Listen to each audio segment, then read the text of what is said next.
Assalamualaikum. Welcome to my YouTube channel. I hope so you are well. Time waste किए बगैर video start करते हैं। Video start करने से पहले एक दफ़ा दुरूद शरीफ पढ़ लीजिए। सल्लु अलल हबीब सल्लल्लाहु तआला अला मुहम्मद सल्लल्लाहु तआला अलैहि व आलिहि वसल्लम।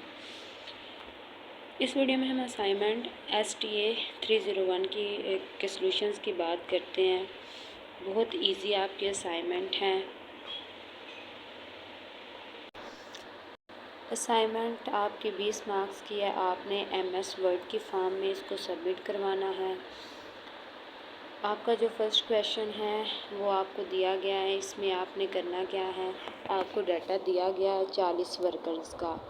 आपने इसकी पहले तो ग्रुप फ्रीक्वेंसी निकालनी है, ग्रुप फ्रीक्वेंसी बनानी है। डिस्ट्रीब्यूशंस आपने रखना है। ग्रुप जो आपने बनाने हैं उनमें जो आपने गैप रखना है वो 200 का रखना है। इसके अलावा सेकंड क्वेश्चन की अगर बात करें तो आपने स्टैम्प एंड लीफ के से ना ये इस डाटा को अरेंज करना है। और थर्ड क्वेश्चन में आपको फ्रीक्वेंसी और इंटरवल दी गई है। आपने रिलेटिव फ्रीक्वेंसी और अर्थमेटिक मीन निकालना है। तो चलते हैं इसके सॉल्यूशन की तरफ। पहला क्वेश्चन है जो आपको डाटा दिया गया, आपने इसकी क्लास बाउंड्रीज बनानी है। 200 का आपने जो है वो समझ लें इसमें गैप रखना है। तो उसकी तरफ चलते हैं। ये देखें, अगर 200 का इसमें विथ रखें, गैप रखें, तो 100 से मैंने 299 तक लिया है। देन 300 से 499 तक, ऐसे मैंने 200 का ना इनमें गैप रखा है। आप कहेंगे अब अगर देखें तो फर्स्ट में चेक करें तो मैंने 100 और 299 लिया है। अगर इधर भी मैं 300 रखती, इधर भी मैं 300 रखती, तो ऐसे फिर सबको कन्फ्यूजन हो जाती है कि अब जो 300 डाटा में ये जो हमारे पास वर्कर्स के हैं, ये देखें आपके क्वेश्चन में भी इनकम है 300 मेंशन की गई है। ये तो आपने अब इसको किस रेंज में रखना है, तो इस कन्फ्यूजन से आपको समझ लें कि आज़ादी दी है मैंने, और मैंने इस एक में ना 300 को रखा है। तो जस्ट आपने इसकी क्लास इंटरवल बनाने के बाद फ्रीक्वेंसी आगे लिख देनी है। फ्रीक्वेंसी का मतलब ये होता है कि 100 से लेकर 299 तक कितने अदद हैं जो इस सारे डाटा में आ रहे हैं, कितने अदद हैं जो इस सारे डाटा में मौजूद हैं। तो बस ये फ्रीक्वेंसी है। नेक्स्ट है कैलकुलेट, आपका जो बी पार्ट है क्लास बाउंड्री। क्लास बाउंड्री के लिए क्या करते हैं, जो आपने क्लास लिमिटेड बनाई, ये क्लास इंटरवल बनाए हैं ना, जो इसकी लेस वैल्यू है और जो इसकी मैक्सिमम वैल्यू है, इसमें आप 0.5 कम करते हैं, और जो हाईएस्ट वैल्यू है इसमें आप 0.5 ऐड करते हैं। तो ये इसके अकॉर्डिंग अगर देखें तो ये मैंने आपको सारा सॉल्यूशन प्रोवाइड कर दिया इसका। देन सी पार्ट देखें तो आपने कम्यूलेटिव फ्रीक्वेंसी निकालनी है। तो कम्यूलेटिव फ्रीक्वेंसी के लिए क्या करते हैं, कम्यूलेटिव फ्रीक्वेंसी की बेस पे बनती है। ये देखें, पहली फ्रीक्वेंसी है 12। कम्यूलेटिव फ्रीक्वेंसी में पहला जो हमारे पास रो है उसमें 12 ही आएगा, लेकिन 12 के बाद अगर सेकंड्स की देखें हम कम्यूलेटिव फ्रीक्वेंसी तो 21।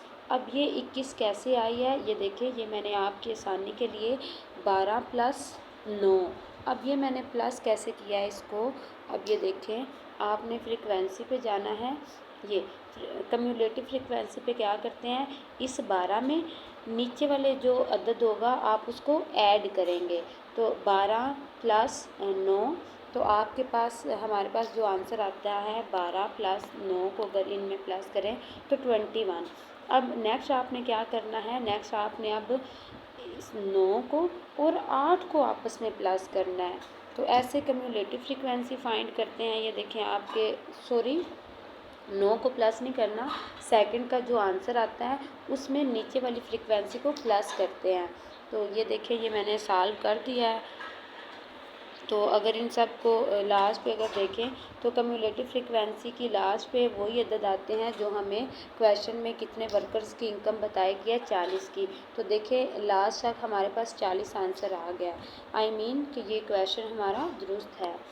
सेकंड पार्ट की बात करें तो इसमें आपने स्टैम्प और लीफ के मेथड से डाटा को अरेंज करना है। तो अपनी आसानी के लिए सबसे पहले डाटा को असेंडिंग ऑर्डर में अरेंज करेंगे।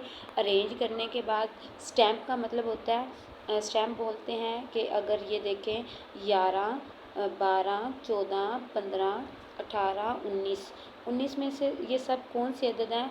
ये 11 से लेकर 19 तक एक वाले अदद हैं, यानी कि एक 11, 1, 2, 12, 1, 4, 14 कि पहला अदद क्या है? सबका एक है। तो इसलिए एक स्टैम्प हमारे पास क्या आ गई? इधर स्टैम्प में लिखेंगे एक 1 लिखा इधर। 1 के बाद अब नेक्स्ट में लीफ में लिखेंगे कि अब 1 तो हमने स्टैम्प ले लिया, अब आगे इसके पत्ते, फॉर एग्ज़ाम्पल इसको पत्ते ही कंसीडर कर लीजिए, वो कौन से आएंगे? तो देखें इसके साथ, इस 1 के साथ 1 है, अगले 1 के साथ 2 है, 12, 14, 15, 18, 19।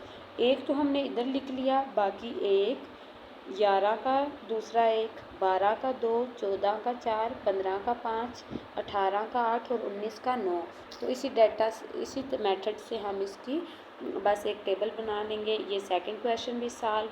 थर्ड क्वेश्चन आपको दिया गया है कि 25 स्टूडेंट हैं, आपने सबसे पहले रिलेटिव फ्रीक्वेंसी निकालनी है। तो रिलेटिव फ्रीक्वेंसी कैसे निकालते हैं? ये क्वेश्चन दिया गया है, हमने सिर्फ रिलेटिव फ्रीक्वेंसी निकालनी है। तो रिलेटिव फ्रीक्वेंसी के लिए फ्रीक्वेंसी को जमा करते हैं लास्ट पे। अगर देखें ये फ्रीक्वेंसी दी गई है, इसको जमा किया तो 25 आ गया। 25 और रिलेटिव फ्रीक्वेंसी में करते क्या हैं, हमारे पास हर फ्रीक्वेंसी को जो टोटल करें उस पर डिवाइड करते हैं। अब 3 फ्रीक्वेंसी है, 3 डिवाइडेड बाई 25 टोटल के साथ। नेक्स्ट 5 फ्रीक्वेंसी है, तो 5 फ्रीक्वेंसी को डिवाइडेड बाई टोटल फ्रीक्वेंसी के साथ। टोटल फ्रीक्वेंसी हमारे पास आई है 25। तो बिल्कुल इसी तरह नेक्स्ट अगर देखें तो हमारे पास है 9 फ्रीक्वेंसी। 9 फ्रीक्वेंसी को अब करेंगे टोटल फ्रीक्वेंसी पे डिवाइड, तो हमारे पास आंसर आ जाएगा। लास्ट पे इन सब को हम प्लस कर लेंगे तो 1 हमारे पास आंसर आ जाएगा। अब अर्थमेटिक मीन की बात करें तो अर्थमेटिक मीन के लिए भी आपको डाटा वही दिया गया है जो हमें दिया गया था इसके लिए रिलेटिव फ्रीक्वेंसी के लिए। अब इसमें क्लास इंटरवल और फ्रीक्वेंसी दी गई है। सबसे पहले अर्थमेटिक मीन के लिए मिड पॉइंट निकालते हैं। मिड पॉइंट अब कैसे निकालते हैं? ये इसकी लोएस्ट वैल्यू, क्लास इंटरवल की लोएस्ट वैल्यू और हाईएस्ट वैल्यू को आपस में प्लस करते हैं, यानी कि 10 + 20 डिवाइडेड बाय 2, तो हमारे पास मिड पॉइंट निकल आएंगे। नेक्स्ट क्लास इंटरवल में 20 + 30 और डिवाइडेड बाय 2, तो हमारे पास ये 25 आ जाएंगे। तो हमारे पास मिड पॉइंट निकल आते हैं। अब हमने मिड पॉइंट निकाल लिए इसी मेथड से। अब हमने f डिवाइडेड बाय x, यानी कि f हमारे पास फ्रीक्वेंसी है, x हम कहते हैं मिड पॉइंट्स को। तो अब इनको आपस में जब मल्टीप्लाई करेंगे, यानी कि 3 × 15, जब इनको मल्टीप्लाई करेंगे तो हमारे पास 45 आएगा। सेम इसी तरह हमने क्या करना है, सबको आपस में मल्टीप्लाई करेंगे तो हमारे पास आ जाएगा, जो ये आंसर आएगा लास्ट पे इन सब को प्लस करेंगे तो 865 आंसर आ जाएगा। 865 जब हमारे पास आंसर आएगा तो फिर अर्थमेटिक मीन का फार्मूला लगाते हैं। अब वो फार्मूला क्या है हमारे पास?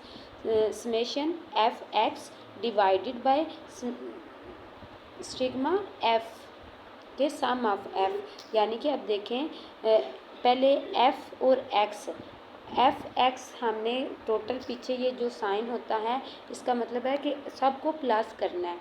इसका ये जो साइन है इसका मतलब है कि सबको प्लस करना है।